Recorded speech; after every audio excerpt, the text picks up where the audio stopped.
शुरुआत एक ही सेंटेंस से करना चाहूंगा जो पिछले हफ्ते ही मेरे दिमाग में आया, चैनल पे बोला और वो वायरल सा हो गया। मंदी टेम्परेरी है, तेजी परमानेंट है।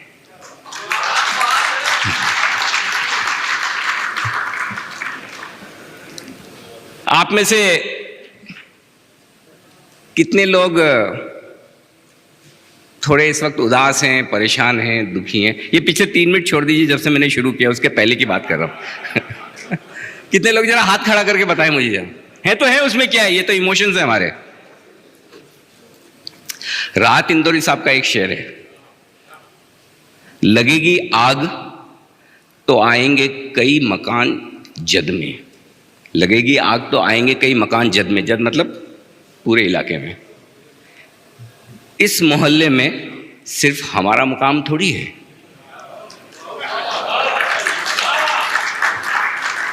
तो जहां हम हैं, जिस देश में हम हैं, जिस दुनिया में हम हैं, अगर वहां समस्याएं हैं तो ये प्रॉब्लम सिर्फ हमारे सारे आप सब आईएफए की थोड़ी है। प्रॉब्लम अगर सबकी है तो हम सब मिलकर झेलेंगे, हम सब मिलकर उससे बाहर निकलेंगे। भावेश भाई ने मुझे बुलाया, पहले भावेश भाई आपका बहुत बहुत शुक्रिया, और आशीष सोमैया साहब जिनकी वजह से मैं आप सबके बीच में आ सका। और आने की वजह सिर्फ एक ही थी, क्योंकि जिस वजह से मुझे इनविटेशन दिया वो मुझे बहुत अच्छी लगी। बोले सर थोड़ा हौसला बढ़ाना है, कॉन्फिडेंस देना है, बस उन्हें यह बता देना है कि जो कर रहे हैं वो गलत तो नहीं कर रहे हैं। लगता है कि आपको, आप जो काम कर रहे हैं, जो कारोबार कर रहे हैं, जो प्रोफेशन में जिसमें, कितने लोगों को लगता है कि गलत है? भावेश भाई गलत बुला लिया फिर आपने मुझे। चलिए, सबसे बढ़िया बात है कि आपको ये इस बात का कॉन्फिडेंस है कि आप गलत प्रोफेशन में नहीं है, और मैं आपको कॉन्फिडेंस से कह सकता हूं कि आप गलत प्रोफेशन में नहीं है। और क्यों कह सकता हूं, इसके लिए मैं आपको थोड़ा सा फ्लैशबैक में ले जाना चाहता हूं। और ये फ्लैशबैक थोड़ा नहीं, थोड़ा सा ज़्यादा है। 97-98 वहाँ से लेकर 2004-05 तक, 1998 से 2004-05 तक मैं भी आप ही की तरह आईएफए हुआ करता था।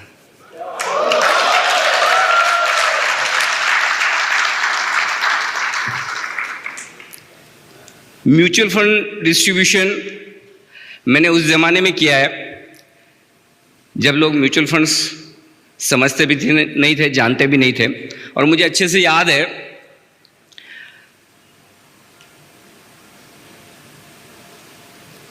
उस समय साल 2002-2003 की बात होगी। तब मैं और मेरे एक मित्र होते थे, निपुण मेहता, आप लोग काफ़ी पहचानते होंगे शायद उन्हें। हम दोनों मिलकर ये डिस्कस करते थे, हम एक ही केबिन में दोनों बैठते थे, और हम ये डिस्कस करते थे कि किस तरह से लोगों को रेगुलरली डिसिप्लिन के साथ इन्वेस्टमेंट करवाया जाए। और तब ये एसआईपी टाइप का प्रोडक्ट हम सोचते थे, और कई सारे फंड हाउसेस थे जिनसे डिस्कस करते थे। फाइनली ऐसा एक प्रोडक्ट निकल कर आया जिसे आप दुनिया का 8वां अजूबा कहते हैं।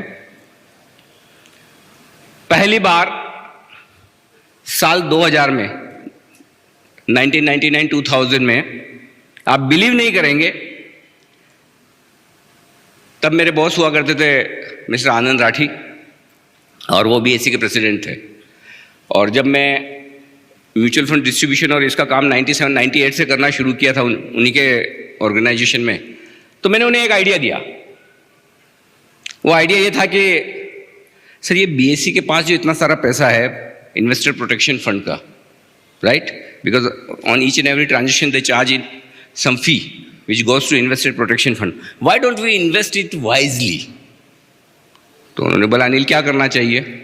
So I said let's try to put it into mutual funds. BSc का पैसा म्यूचुअल फंड में ठीक नहीं है। मैंने कहा नहीं ठीक है, हम डेट म्यूचुअल फंड में रखेंगे।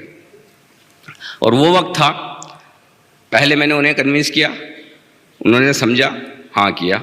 उसके बाद बीएससी के सीएफ और हमने मिलके लगभग सारे म्यूचुअल फंड से हमने मीटिंग्स की, और तब पहली बार म्यूचुअल फंड इंडस्ट्री में बड़ा होलसेल पैसा आना शुरू हुआ।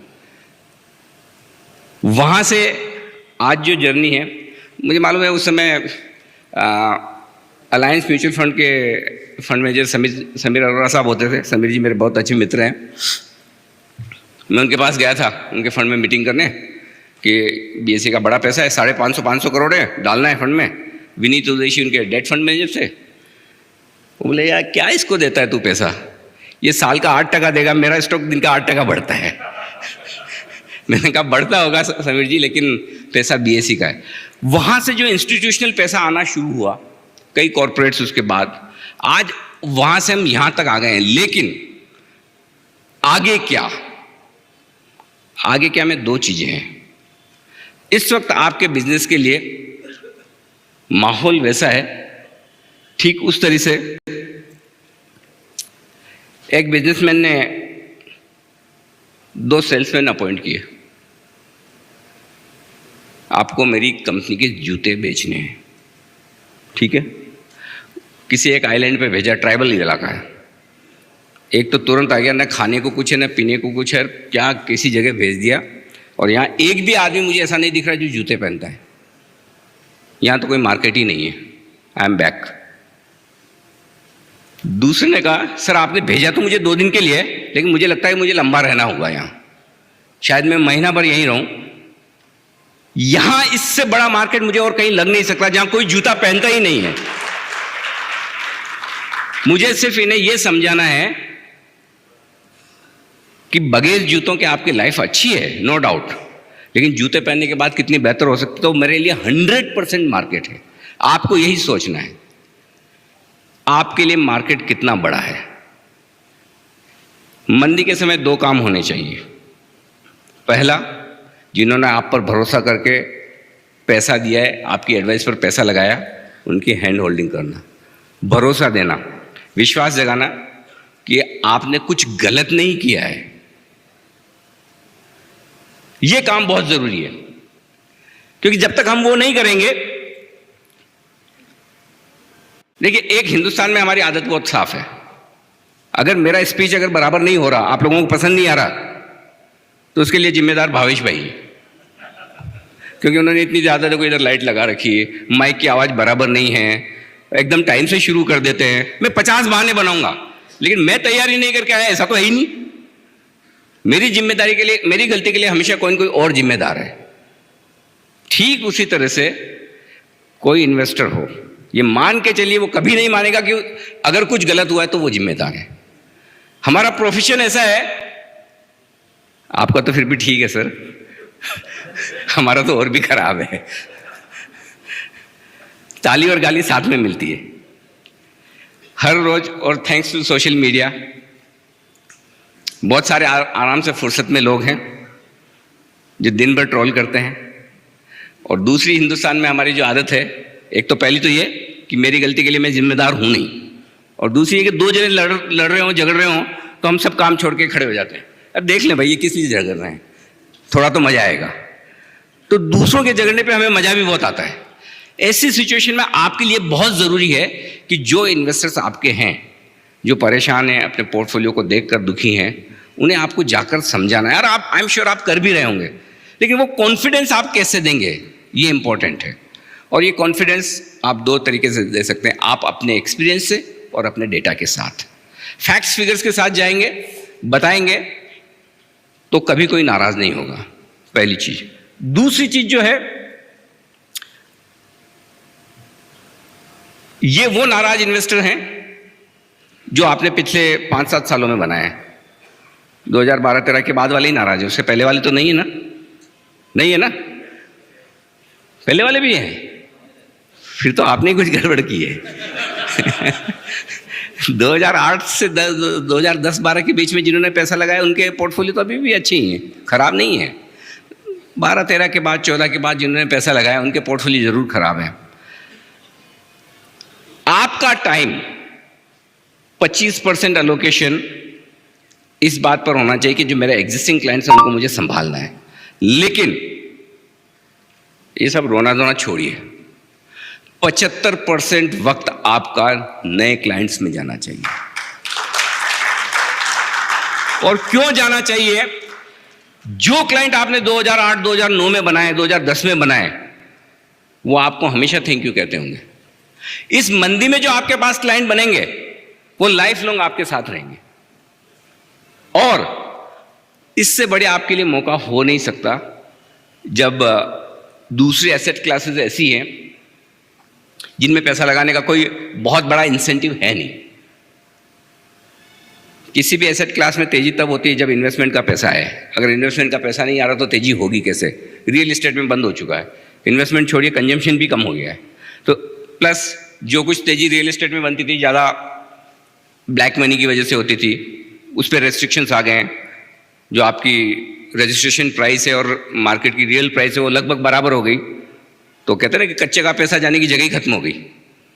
तो नेचुरली अब रियल एस्टेट में कोई पैसा लगाता नहीं। गोल्ड सिल्वर में थोड़ा बहुत जाता है, जाएगा, लेकिन वो भी कम हो गया। ठीक है, ये 2 महीने ठीक निकले, उसके अलावा तो पिछले 5-6 साल से तो गोल्ड ने रिटर्न दिए नहीं, तो वहां पर भी लोग पैसा नहीं लगा रहे हैं। पैसा तो फाइनेंशियल एसेट्स में ही आएगा, लेकिन उन फाइनेंशियल एसेट्स में आपको ये बताना है कि क्यों आप दूसरे से बेहतर है। आपको अपने आप से सवाल पूछने हैं कि क्या आपके जो क्लाइंट हैं उनकी आपने टाइमली सही से सर्विसिंग की? क्या आपने कितने लोगों को जैसे ही लगा कि आईएलएफएस का इशू हो सकता है, जिन फंड्स का आईएलएफएस में एक्सपोजर है या कोई भी और ट्रबल्ड कंपनी हो, उसमें से आपने उनको एग्जिट करवाया है?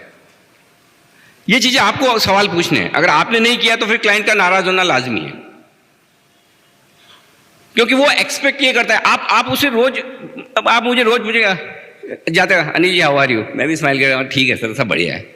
लेकिन जिस दिन मैं बीमार हूं उस दिन आपने पूछा क्या?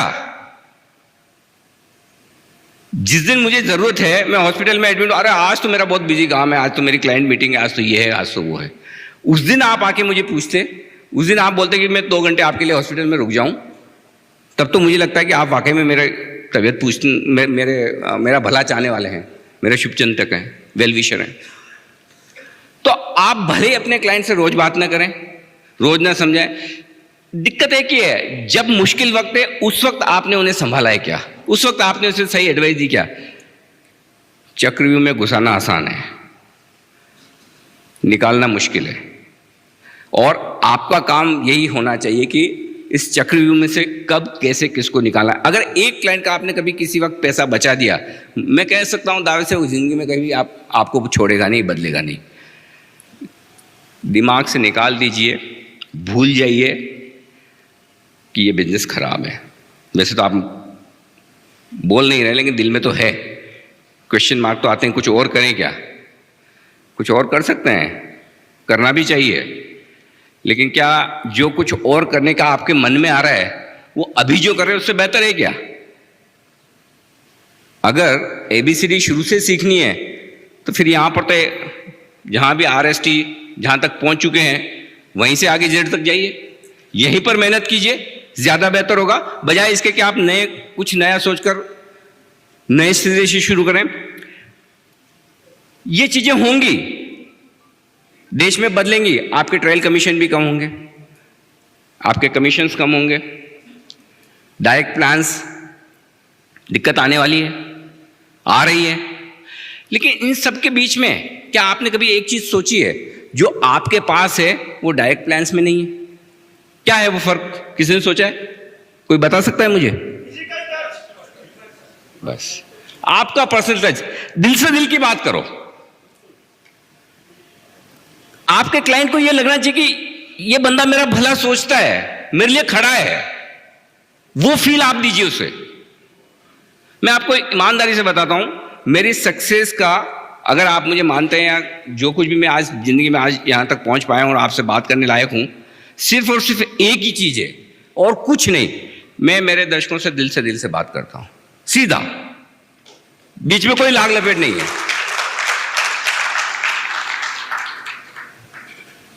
मेरे दर्शक मुझे देख रहे हैं तो मैं अनिल सिंह भी हूं, वो नहीं देख रहे तो मैं कुछ नहीं। बहुत साफ है, मेरे पास कोई ऐसा सिस्टम नहीं है, कोई ऐसा मेरे पास में तरीका नहीं है जिससे मैं उन्हें अपने टीवी चैनल के सामने बिठा के कहूं तुम्हें देखना ही पड़ेगा। उनके हाथ में रिमोट है। एक सेकंड में अनिल सिंह भी नहीं रहेगा। ठीक उसी तरह से आप अपने प्रोफेशन में अगर आप अपने क्लाइंट से दिल से बात करेंगे, वो कहीं नहीं जाएंगे।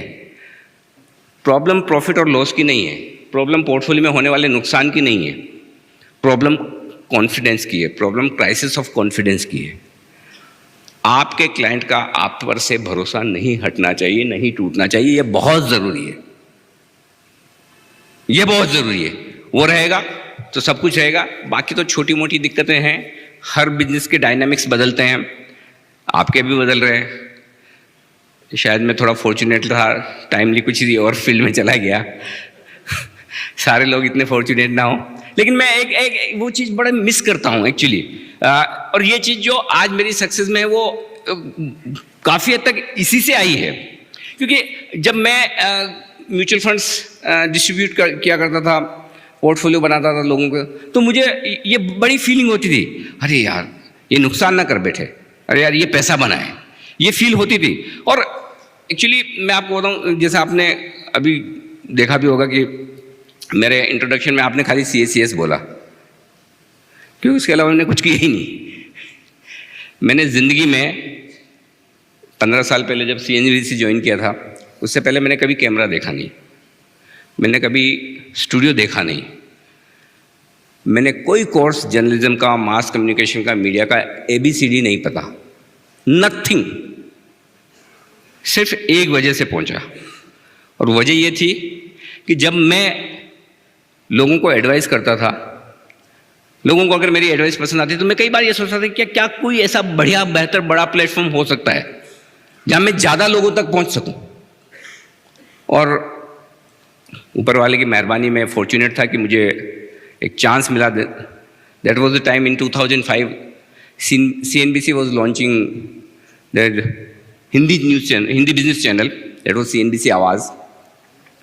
And I met through a common friend, my earlier bosses, Raghav Bahl, Udayan Mukherjee and all. तो तब तक मेरा करियर बहुत अच्छा चल रहा था, फर्स्ट क्लास, बहुत बढ़िया था। और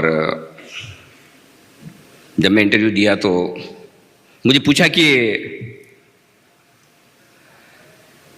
मीडिया में क्यों आना चाहते हो। मैं बस ऐसे ही, अच्छा लगता है, आप लोगों को टीवी देखते हैं तो बढ़िया लगता है, मुझे लग रहा है मैं भी टीवी पे आऊँगा, अच्छा लगेगा। This was my honest answer. लेकिन साथ में मैंने कहा, ये तो मेरा पर्सनल है, लेकिन जिस वजह से मुझे CNBC में उस वक्त जॉब मिला, उसकी वजह दूसरा आंसर था।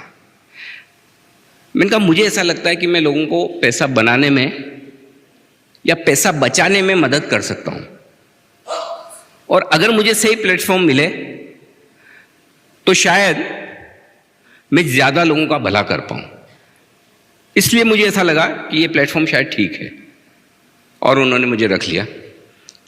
रखा तो कैसे, जिस वक्त मैंने जॉब छोड़ा तो तब मेरी सैलरी जो भी रही हुई, और आपके भी कई सारे IFS जो जॉब में होते हैं, आपका सिस्टम होता है ना कि आप इतना बिजनेस करेंगे तो इतना टाइम आपका कमीशन है, 1x 2x 3x your salary is your bonus and this is your salary. हमारे वहाँ भी वैसे ही सिस्टम था। तो मैं अपनी सैलरी का 2x, इससे ज़्यादा तो मैं बोनस लेता था। सैलरी भी अच्छी खासी थी, बढ़िया थी, पैसे अच्छे मिलते थे उस ज़माने में, तो मिलते थे, आज का पता नहीं। तो CNBC ने मुझे सिर्फ 50% सैलरी पे ऑफर किया कि हम तो इतना पैसा देते नहीं है, आपको आना है तो देख लीजिए, बोनस तो भूल ही जाओ, वो जो मिलता था। And I asked couple of my friends who are close to me, and I asked my wife, are you sure you want to do this, you are doing so good, you are such a nice financial advisor. I said नहीं, life में risk तो लेनी, कुछ नया करना है, कुछ अलग करना है। मैंने ज्वाइन किया। ईमानदारी से बता रहा हूँ, 1.5-2 साल ऐसा लगे कहाँ गया। क्योंकि मीडिया का सिस्टम कैसा है, एक स्टॉक ने 3 सर्किट लगा दिए ऊपर, ठीक है, रोज 10% बढ़ रहा है, 15% बढ़ रहा है, हम चिल्लाएंगे अरे इस स्टॉक में 3 में 35% की रिटर्न आ गया। फर्ज करिए आप अपने क्लाइंट को फ़ोन करें, राइट, फ़ोन करके बोलें क्लाइंट को, अरे सर देखिए ये स्टॉक 3 दिन में 30% बढ़ गया। उसका जवाब होगा 3 दिन पहले सो रहा था क्या? फोन 3 दिन पहले करता तो 30% अंदर होते। So the way business journalism and stock market coverage was done was quite different than what actual world is, what real world is. So it took me lot of time and energy to convince my bosses that this is not the way we should be doing. We need to change. We cannot be just in a business where we pass information and tell people that this is happening. We are business channels and we have to make sure that we help people in making money. और वो तभी हो सकता है जब आप पहले बताएं, बाद में बताने का कोई फायदा नहीं है। सिमिलरली आपके केस में भी यही है, आपको जो बताना है पहले बताना है, बाद में बताने का फायदा नहीं है। और वो एक स्टेप अगर आप आगे हैं किसी और से, आपको एक बात बताऊं, नाम मत पूछिएगा।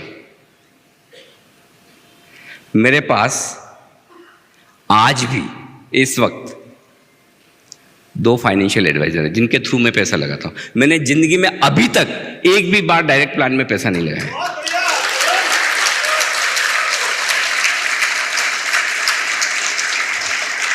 पूरी दुनिया मुझसे एडवाइस लेती है, मैं भी किसी से लेता हूं।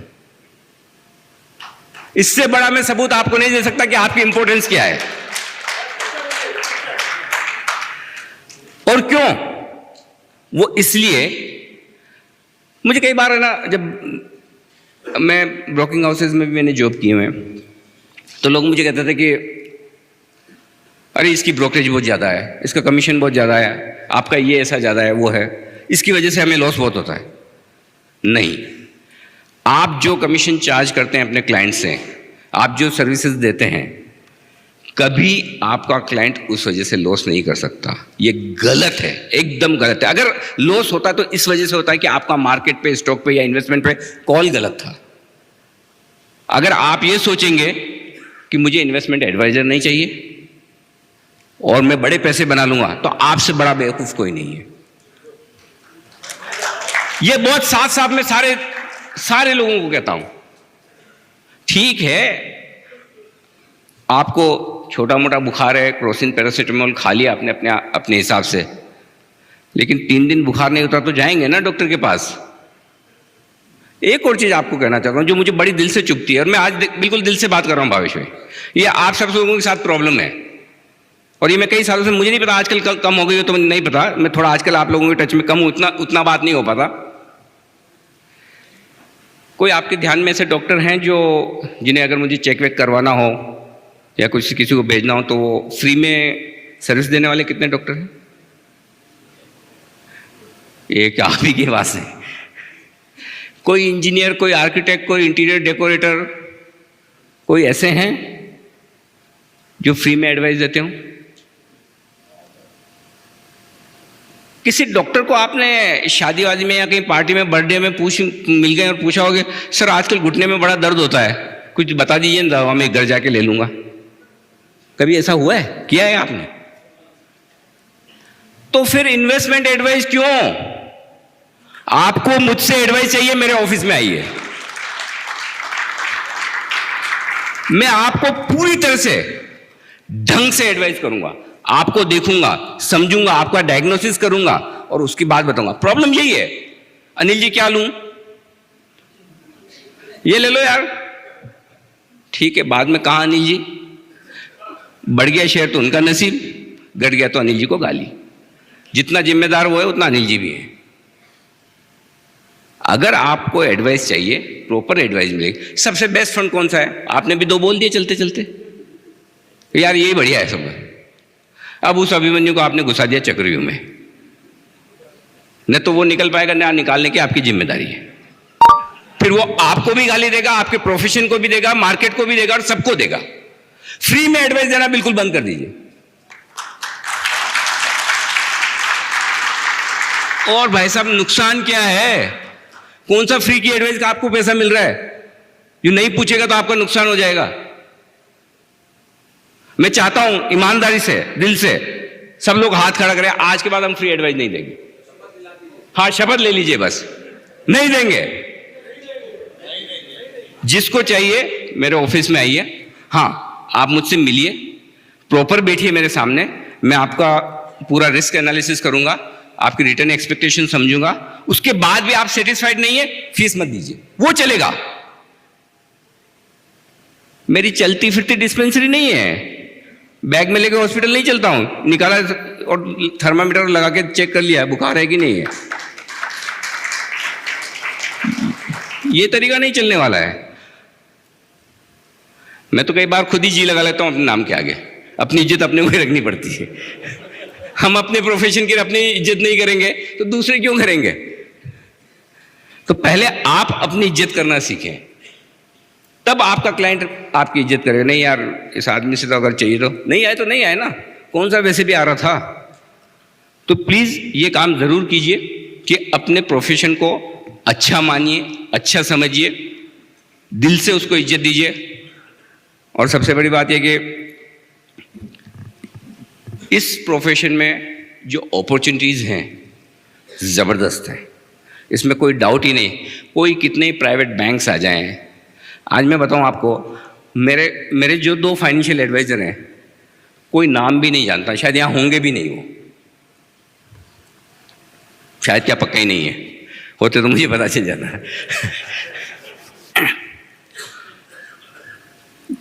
आज कौन सा प्राइवेट बैंक या कौन सा ऐसा फॉरेन बैंक है जिसको मैं कहूं कि मेरा पोर्टफोलियो रखिए, मेरा पोर्टफोलियो बनाइए? नहीं बनाएगा। कोई मना करेगा मुझे? भले पैसे मेरे पास कम हो, कोई मना करेगा? फिर क्यों मैं एक छोटे से फाइनेंशियल एडवाइजर के पास जाना चाहता हूं? आज रोहन है फलाना XYZ बैंक में मेरा रिलेशनशिप मैनेजर, कल राहुल हो जाएगा, परसों कोई और हो जाएगा। वो नौकरी करते हैं,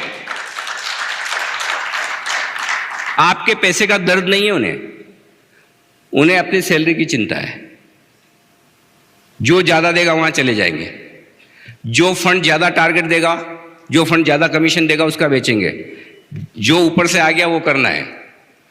आप में वो टच है जो आपको उन लोगों से डिफरेंशिएट करता है, और अगर वो टच आपने बनाए रखा तो आपको बिल्कुल डाउट करने की जरूरत नहीं कि आप गलत प्रोफेशन में हैं। तो बहुत साफ है, कॉन्फिडेंट रहिए।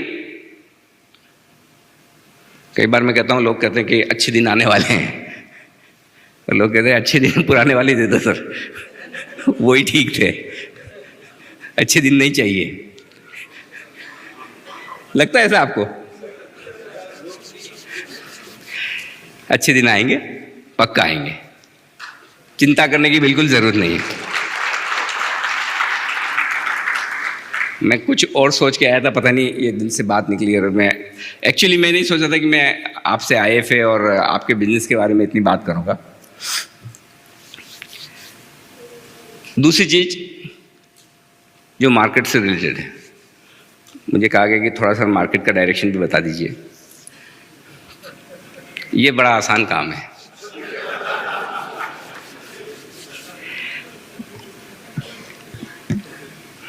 अब ये बताइए कि यहां से लेकर दिवाली तक ये 2-3 महीने का मुश्किल का पीरियड है, और क्या है? क्यों? रोज तो 100 पॉइंट की स्पीड से निफ्टी गिरेगा नहीं ना, नहीं तो 100 दिन में बंद हो जाएगा एक्सचेंज।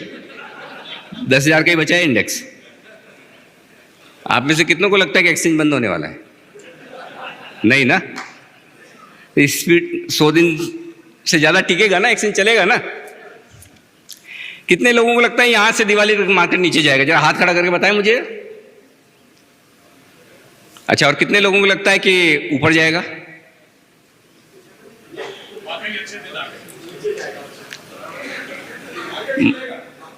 मार्केट पे मेरा व्यू भी ऐसा ही है, 50% चांस है कि मार्केट ऊपर जाएगा।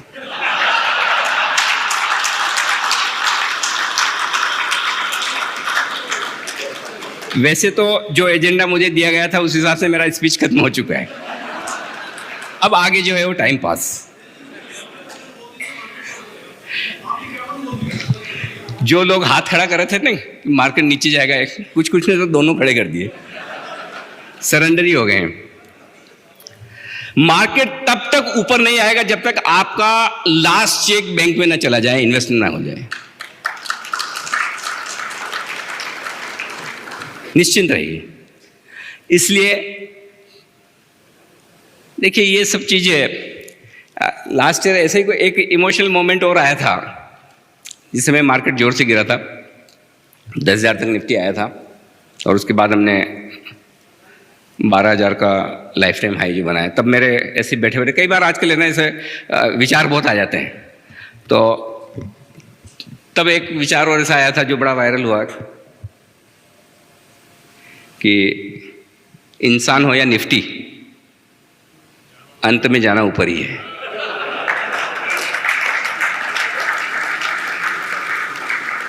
ये शाश्वत सत्य है। आप सब लोग मेरे से ज्यादा देख चुके हैं। बस आपको एक ही काम करना है, ऊपर वाले से दुआ करने की पहले निफ्टी ऊपर जाए।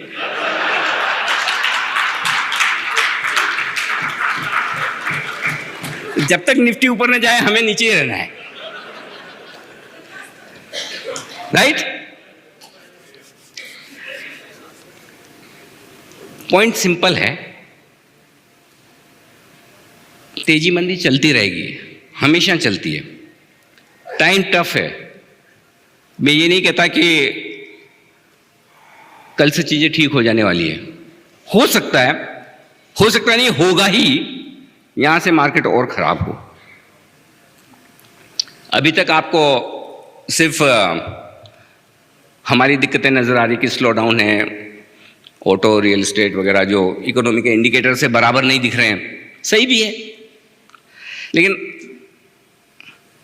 आप सब लोग आपके क्लाइंट्स आपसे वो साल के अंत में इनकम स्टेटमेंट मांगते हैं ना, कैपिटल गेन टैक्स वाला और वो सारा मांगते हैं ना। कब मांगते हैं? 31 जुलाई के आसपास ही मांगते होंगे। कोई ऐसा क्लाइंट है जो 31 मार्च को ही कहता हो कि मेरे साल भर में कितने पैसे बने, कितना नुकसान हो, जरा दे दे स्टेटमेंट? नहीं ना। हम हिंदुस्तानियों की आदत है, हम लास्ट डेट पे ही काम करते हैं। आज 31 जुलाई लास्ट डेट, वो तो अच्छा अगस्त तक कर दी, एक्सटेंड वाला बात है, लेकिन हम तभी करेंगे जब लास्ट डेट है। तो जब जीएसटी लागू हुआ तब तो बहुत लोग मुझे बोलते थे कि अरे थोड़ा सोच समझ कर ज़्यादा तैयारी से करो। कभी भी करो आप, ये जिस दिन करते थे उसी दिन ये होना ही था। आप कितनी हमारी आदत ही पड़ी हुई है हमें लास्ट डेट पे काम करने की। और जो हमारी आदत है वो हमारी चुनी हुई सरकार में भी है। चुनी तो हम नहीं है। हिंदुस्तान में इकोनॉमिक रिफॉर्म्स तब हुए थे जब हमें सोना गिरवी रखना पड़ा था 1992 में। नरसिम्हा राव साहब ने किया। उन्होंने कोई बाई चॉइस नहीं किया। इकोनॉमी ओपन अप की तो कोई उनको बड़ा मजा नहीं आता था कि मैं ये कर दूं। हालत खराब थी। भगवान से दुआ कीजिए जल्दी जल्दी हमारी थोड़ी और हालत खराब हो जाए ताकि सरकार एक्शन में आए, कुछ ऐसा काम करे कि ग्रोथ वापस आए।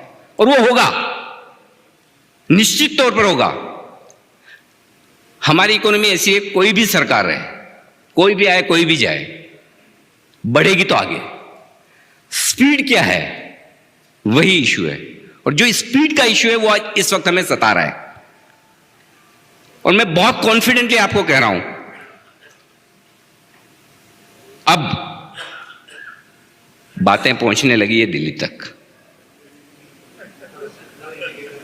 अब बातें पहुंचने लगी। मैं ये नहीं कह रहा कि आज मीटिंग करेंगे एफआई से या कल बिजनेसमैन से करेंगे और परसों आपको डिसीजन आ जाएगा। ऐसा नहीं होने वाला है। इतने 700 लोगों की किनको परवाह है? उसमें से 700 में से कितने लोग एक ही जगह एक ही साथ वोट डालते हैं, राइट? लेकिन जहां से सुधार होना चाहिए उस डायरेक्शन में अब काम शुरू हो चुका है। Now it's matter of time. It happens today, tomorrow, or after a couple of months. So I don't think we need to worry much about that. What we should be worried about is global markets. मुझे दिक्कत बाहर की ज़्यादा दिख रही है। आज जिस लेवल पर हम हैं, अगर हम 11,000 की निफ्टी पे, तो हमारी दिक्कतें हैं उस प्राइस में काफ़ी हद तक। हो सकता है 400-500 पॉइंट, 10,500 आ जाए, कोई बहुत बड़ी बात नहीं है। 5-7% बढ़ना घटना इंडेक्स का हो सकता है, जगह भी है।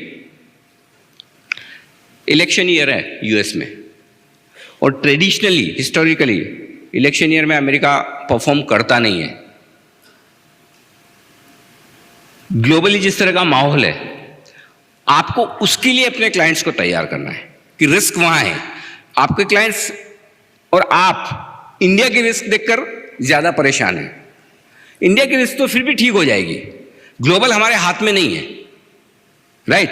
एंड हम में से ज्यादातर लोग ग्लोबल मार्केट्स के एक्सपर्ट, ग्लोबल छोड़िए इंडिया के भी नहीं है, लेकिन हम चलाते हैं कैसे भी, एक्सपर्ट तो हम है ही नहीं। लेकिन फिर भी ग्लोबल मार्केट्स की जो समस्या है वो इस साल के लिए आपका सबसे बड़ा चैलेंज है, ये समझ लीजिए, और उस हिसाब से आप अपने लोगों को एडवाइस कीजिए। एक और चीज जो है, इस बार पहली बार ऐसा नजर आ रहा है कि आपको निफ्टी या थोड़े से लार्ज कैप्स कुछ अलग स्टोरी दिखाते हैं और मिड कैप्स और स्मॉल कैप्स कुछ अलग दिखा रहे हैं। शायद मिड कैप स्मॉल कैप्स के हिसाब से देखेंगे तो निफ्टी 7,000 का आ चुका है, राइट। लेकिन thanks to HDFC, TCS, whatever जो भी है, 2-4 उन्होंने बचा के रखा हुआ है। अब आई एम श्योर कि आपके ज्यादातर क्लाइंट्स के पोर्टफोलियो में mid cap small cap funds होंगे, मेरे भी हैं सर।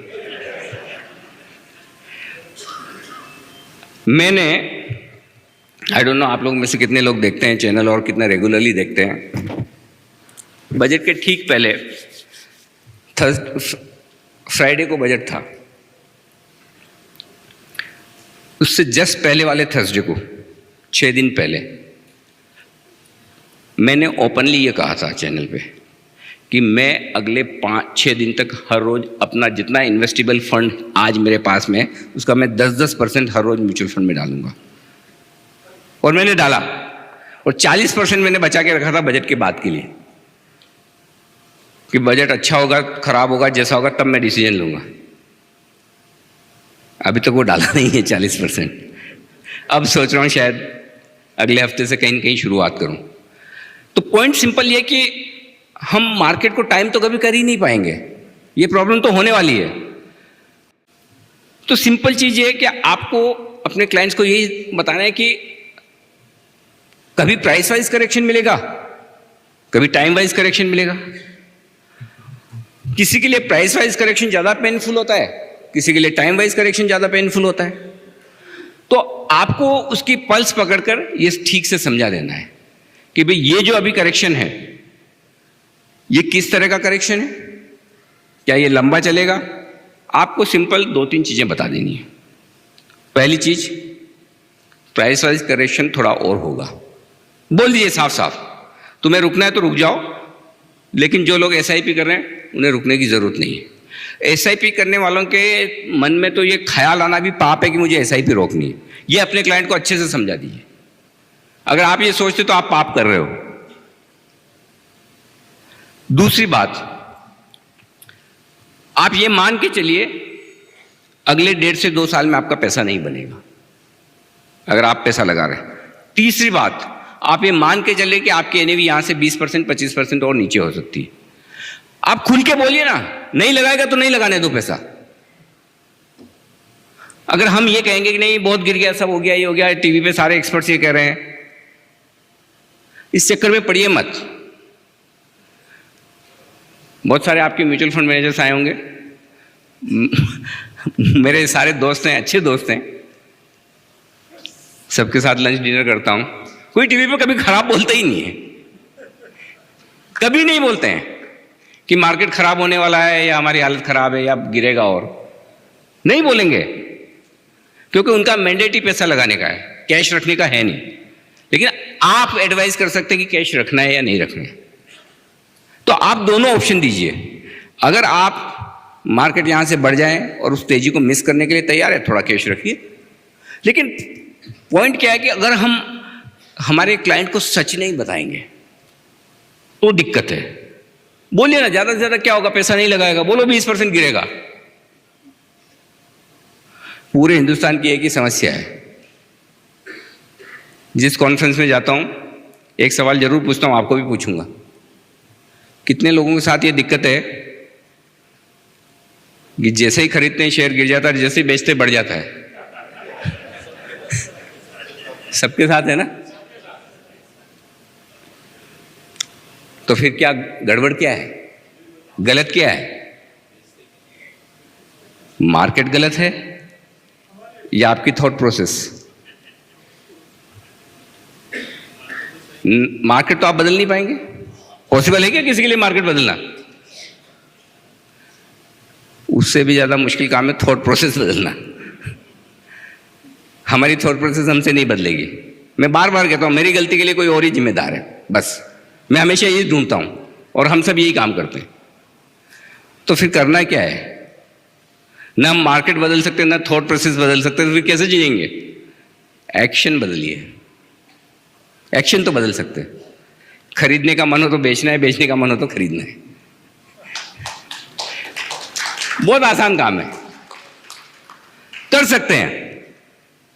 लेकिन वही है कि कहने और करने में मैं कई बार ये कहता हूं कि एक बार मैं एक बड़े फेमस से फंड मैनेजर है, मैं नाम नहीं बताऊंगा, उनके साथ जा रहा था। और वहाँ हमारे है ना मुंबई में माहिम एक जगह है, वहाँ एक चर्च है, बड़ा फेमस है, पुराना चर्च है। उस चर्च के बाहर बोर्ड पे लिखा हुआ था, जीसस नेवर फेल्स। ठीक है, ये लिखा होता। विद ड्यू रेस्पेक्ट मैंने कहा, let him try his hand in stock market. तो स्टॉक मार्केट में कोई ऐसा है ही नहीं जो फेल ना हो, और जो फेल ना हो तो फिर बात ही क्या है? एक चीज आप समझिए, आप वो लोग हैं, आई एम श्योर आप में से कई सारे सक्सेसफुल IFAs होंगे जो BMW, मर्क वगैरह में घूमते हैं। अदरवाइज मैंने मेरी करियर की शुरुआत में जब मैं रिलेशनशिप मैनेजर टाइप हुआ करता था, तब तो मैंने ऐसे ही देखा कि हमारा प्रोफेशन ऐसा है जिसमें मर्क और BMW में घूमने वाले लोग उनसे एडवाइस लेने आते हैं जो लोकल ट्रेन से ऑफिस आते जाते हैं। फैक्ट है। क्यों? क्योंकि वो जो पैसा उन्होंने कमाया है उस पर आप पे ट्रस्ट करते हैं। नहीं तो ऐसा नहीं होना चाहिए कि आपकी और उनकी मुलाकात ऐसा हो, आपके पास एक्सपीरियंस है, उनके पास पैसा है, दोनों की मुलाकात हुई, प्यार मोहब्बत बढ़ी, उन्होंने आपको पैसे दिए, आपने उनका पोर्टफोलियो बनाया, और थोड़े समय बाद पैसा आपके पास और अनुभव उनके पास नहीं है। ये रिवर्स ना हो जाए, ये ध्यान में रखना जरूरी है। जिनके पास पैसा है उनके पास पैसा और होना चाहिए, और बढ़ना चाहिए, वो आपकी वजह से बढ़ना चाहिए। है ही मार्केट ऐसा, आप और हम क्या करेंगे? हर वक्त ट्रेड होता है ना, हर मिली सेकेंड ट्रेड होता है मार्केट में, राइट? ट्रेड कैसे होता है? एक खरीद रहा है, एक बेच रहा है, राइट? हर मोमेंट पे दो व्यू है, किसी एक स्टॉक पर, किसी एक इंडेक्स पर। और सबसे मजे की बात मालूम है क्या है? दोनों ये समझते हैं कि मैं उससे ज्यादा स्मार्ट हूं। मैं बेच रहा हूं मतलब गिरेगा, और मैं खरीद रहा हूं इसका मतलब बढ़ेगा। और मार्केट इन दोनों से ज्यादा स्मार्ट है कि ज्यादातर वक्त दोनों ही गलत पड़ते हैं। कभी कभी ऐसा वक्त होता है जैसा अभी है, बाय, सेल और होल्ड, आप जो भी करेंगे गलत पड़ेगा। जो भी करेंगे गलत पड़ेगा। बाय करेंगे तो भी आपको नीचे मिलेगा, सेल करेंगे तो हो सकता है आप वापस नीचे ना ले पाए और मार्केट बढ़ जाए, और होल्ड करने की तकलीफ तो आप झेल ही रहे हैं, है ना? ऐसे में कॉन्फिडेंस, भरोसा अपने आप पर, अपने प्रोफेशन पर, अपने मार्केट पर बनाए रखिए। मैं बहुत सारा कुछ वो पॉइंट सब लिख के लाया, वो तो सब रह गए, उनकी जरूरत नहीं पड़ी, बात सीधी सीधी हुई।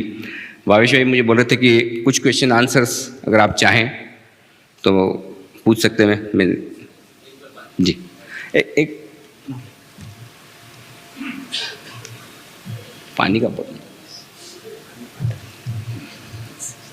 जी।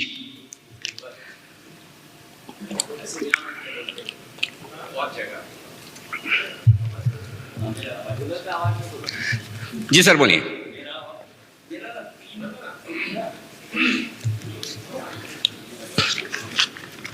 हेलो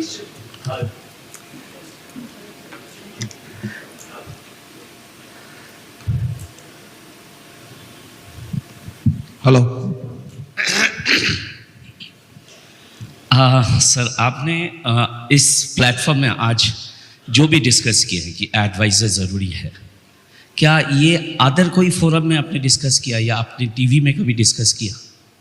टीवी पे मैं हर बार करता हूँ, मैं बहुत खुलकर बोलता हूँ।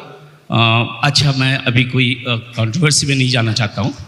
सेकंड है सर, फिनेंशियल। मैं एक एक जवाब देता हूँ। पहला सर, तीनों एक साथ आ जाएगा आपके जवाब? मेरी शॉर्ट टर्म मेमोरी लॉस। अच्छा।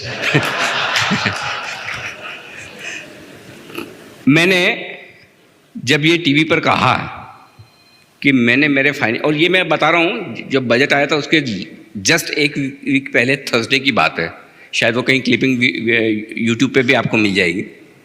मैंने कहा मैंने मेरे फाइनेंशियल एडवाइज़र को ये बोला है कि मेरा पैसा हर रोज़ तुम्हें अगले 5 दिन लगाना है। आप बिलीव नहीं करेंगे, इतने सारे मैसेज मुझे इस बात के लिए आए कि आपका एडवाइज़र कौन है, ये बताइए। आपने भी भेजा था। तो एक्चुअली मैं टीवी पे बोलता हूँ, और मैं इसलिए बोलता हूँ, आज लोग ये समझते हैं कि अनिल जी जो बोल रहे हैं आकाशवाणी ऊपर से आ रहा है, जो बोल दिया वो सच है। मुझे पता है ना, मेरे से ज्यादा मुझे कौन जानता है। जो काम मेरे फाइनेंशियल एडवाइजर का उसे ही करना चाहिए, और इसीलिए मैं कहता हूं, और मुझे कोई शर्म नहीं है बोलने में कि मैं दूसरों से एडवाइस लेता हूं। उसमें क्या शर्म है? लेता हूं तो लेता हूं और लेकर करता हूं। अगर मेरा एडवाइजर एक बार भी मुझे कोई गलत चीज से बचा ले, क्योंकि मुझे पता है वो 24/7 यही काम कर रहा है, मैं नहीं कर रहा।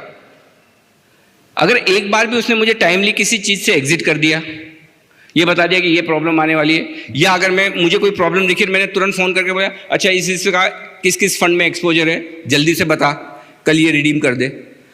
एक गलती से अगर आपका फाइनेंशियल एडवाइजर आपको बचा देता है, या एक वक्त आपको अच्छी एडवाइस दे देता है, उसकी आपकी साल भर की 2 साल की फीस आपकी निकल जाती है। कोई महंगा नहीं पड़ता।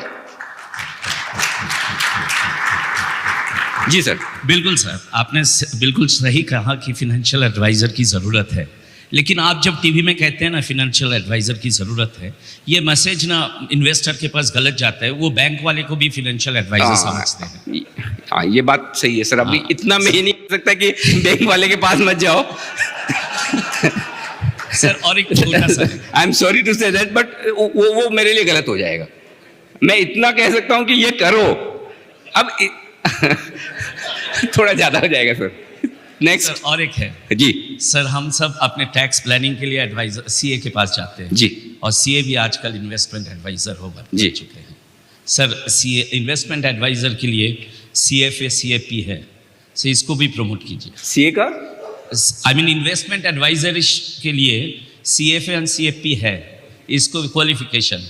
सीए का काम टैक्सेशन है। अच्छा, सीए ना करें और आप करें, ऐसा? इसका भी प्रमोशन करिए। ये धर्म संकट में डाल रहे, मैं खुद सीए हूँ, तो लोग मुझे बोलेंगे आप अपने प्रोफेशन के अगेंस्ट बोल रहे। लेकिन एक चीज इसमें समझिए, देखिए, लोग सीए के पास क्यों जाते हैं? जब आप हैं तो आप उसको समझिए, प्रॉब्लम की रूट कॉज में जाइए। सीए के साथ वो कंफर्ट है, कॉन्फिडेंस है, पैसे को लेकर भरोसा है।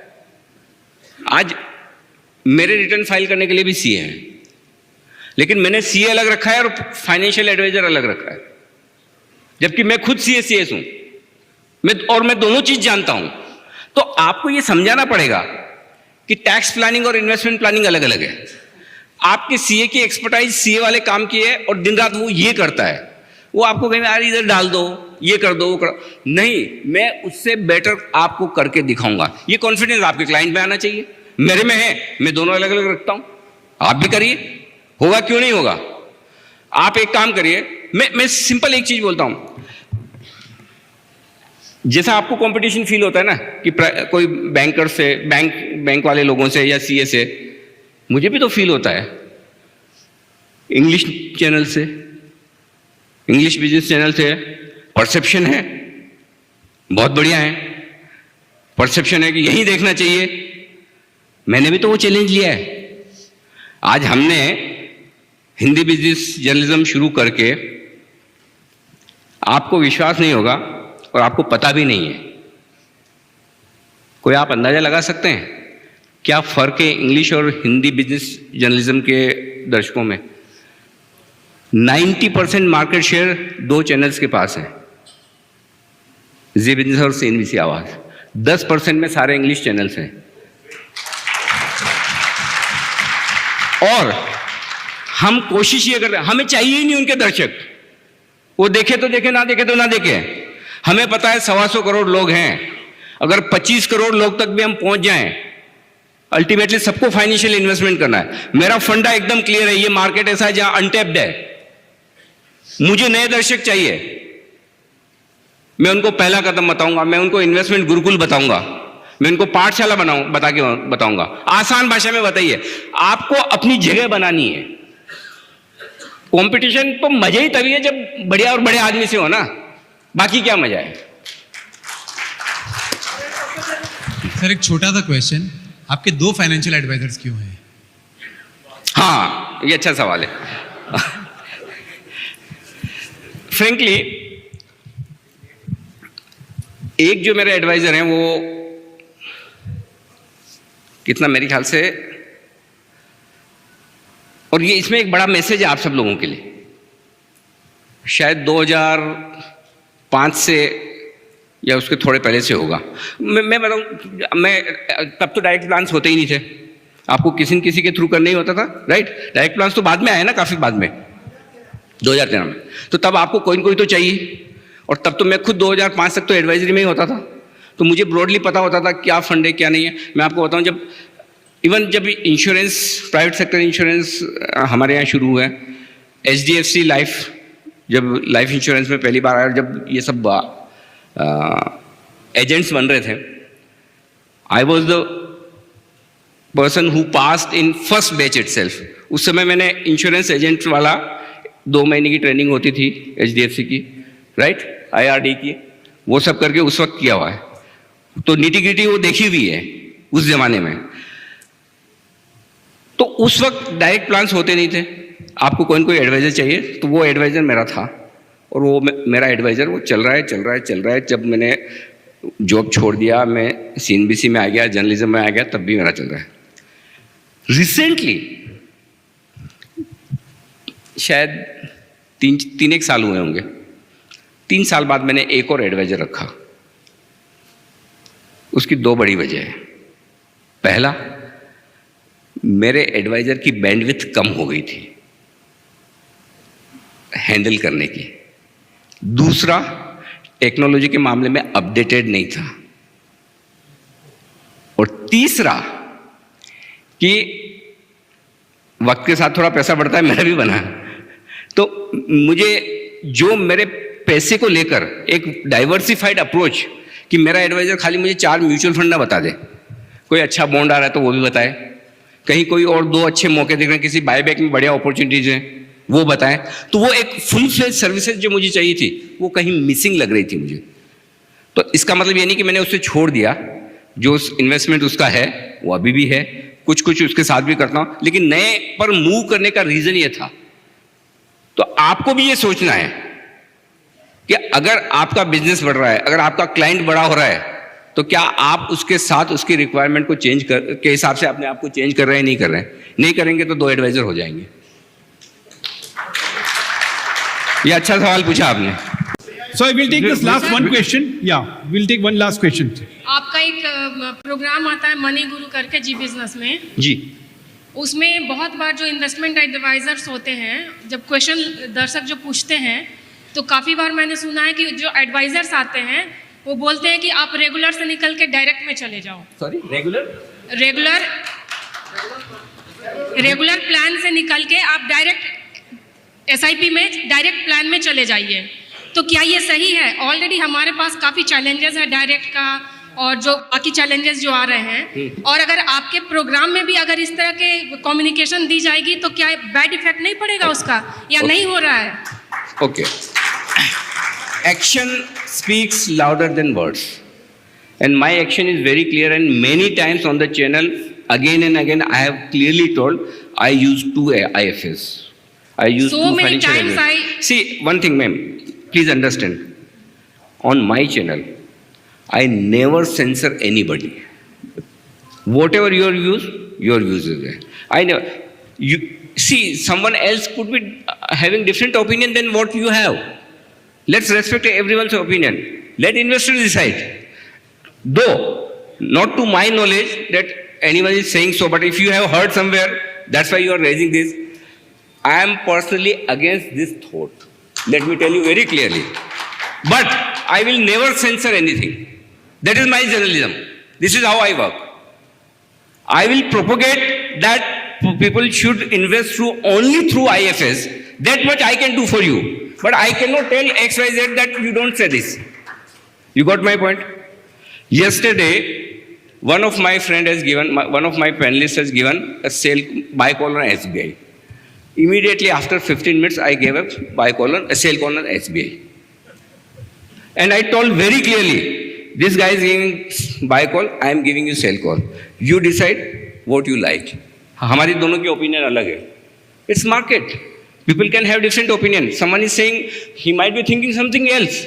Let's respect each and everyone's opinion. But whatever I can do for you, I'll certainly do that. That is for sure. That is my commitment. Thank you so much. Yes, sir. Thank you.